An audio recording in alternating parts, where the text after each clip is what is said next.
যে রোগীটা আপনারা দেখতে পাচ্ছেন, এই মেয়েটার কিন্তু একটা হাতের সমস্যা ছিল এবং পায়ের সমস্যা ছিল। তো যখন যখন কাকা এই রোগীটাকে ঝাড়ে বা ওষুধ দেয় তখন আমি উপস্থিত ছিলাম। আমি দেখেছি তখন হাতটা একদম বাজে অবস্থায় ছিল। মানে এটা এতটা বাঁকা ছিল যে আজ মানে দেখে আমি একদম বিস্মিত হয়েছি যে এতটা সোজা এইভাবে হাতটা কিভাবে হলো। তারপরেও আমি যখন এই রোগীটাকে চিকিৎসা করা হয় তখন ছিলাম। এখন রোগীর মুখ থেকে শুনবেন যে তার কতটুকু উন্নতি হয়েছে। হ্যাঁ বাবা, তোমার নামটা কি? তমা। তমা। তোমার বাড়িটা আসলে কোথায়? মাদারগঞ্জ কাঁচামাথা। হ্যাঁ। তো তুমি একটু বলবে যে তুমি যখন প্রথম এখানে আসো, হ্যাঁ, তোমার হাতটা কেমন ছিল একটু বলবে? বেকার ছিল। অনেক অনেক বাঁকা ছিল কিন্তু এই হাতটা আমি নিজে দেখছি, একদম নিজে স্বয়ং প্রমাণ। এখন এই যে দেখতে পাচ্ছেন, তুমি একটু হাতটা একটু নাড়াতো বাবা, একটু উপর দিকে তোলো, হাতটা উপরে তোলো, একটু আঙ্গুলগুলো একটু নাড়ানোর চেষ্টা করো। দেখেন এরকম ছিলই না, মানে এরকম নাড়াতেই পারতো না। তারপরেও দেখেন এখন কতটা হচ্ছে আপনার উন্নতি হয়েছে। তারপর আমি দেখছি যে প্রথম অবস্থায় এখানে কিন্তু অনেক উঁচু ছিল এখানে, তো এই উঁচুটুকু কিন্তু নেই।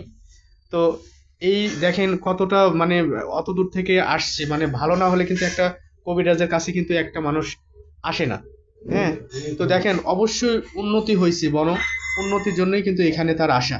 তো বাবা, তুমি কি বুঝতে পারছো কবিরাজ সম্পর্কে? তুমি কি বলবে যে আসলে ওনার যে চিকিৎসা পদ্ধতি তোমার কাছে ভালো লাগছে কিনা, বা তুমি আগের চেয়ে অনেক সুস্থ কিনা? অনেক সুস্থ। অনেক সুস্থ। তো আপনারাও তোমার জন্য একটু দোয়া করবেন যে মোটামুটি ভাবে হাতটা অনেক সোজা হয়ে গেছে, অনেক বাঁকা ছিল। বাকি যে জিনিসগুলো কাকা একটু সময় নিয়েছে, যে মোটামুটি হয়তোবা মাসখানেক সময় নিয়েছে, যে এর মধ্যে ইনশাল্লাহ সম্পূর্ণ সুস্থ হয়ে যাবে। তো এটা হচ্ছে আমাদের হচ্ছে গোপাল কাকা, উনি বিভিন্ন ধরনের রোগের চিকিৎসা করে। শুধু এই না, প্যারালাইসিস না, এটা ছাড়াও কাকা আর কি কি রোগের চিকিৎসা করে? আরো বিভিন্ন ধরনের রোগের চিকিৎসা করি, যেমন ডাক্তার কবিরাজ জব দেয় লিভার, জন্ডিস, ব্লাড ক্যান্সার, মেহু, ধদভঙ্গ, সেক্সের, তারপরে জরায়ু টিউমার, মাসিক হচ্ছে না, বাচ্চা কাচ্চা হচ্ছে না, এরকম বিভিন্ন ধরনের চিকিৎসা করে থাকি। জিন, ভূত, জাদু, বান, করণী, চলাফেরা করতে পারে না, কথা বলতে পারে না, ছোট স্বল্প, সেগুলো চিকিৎসা করে থাকি।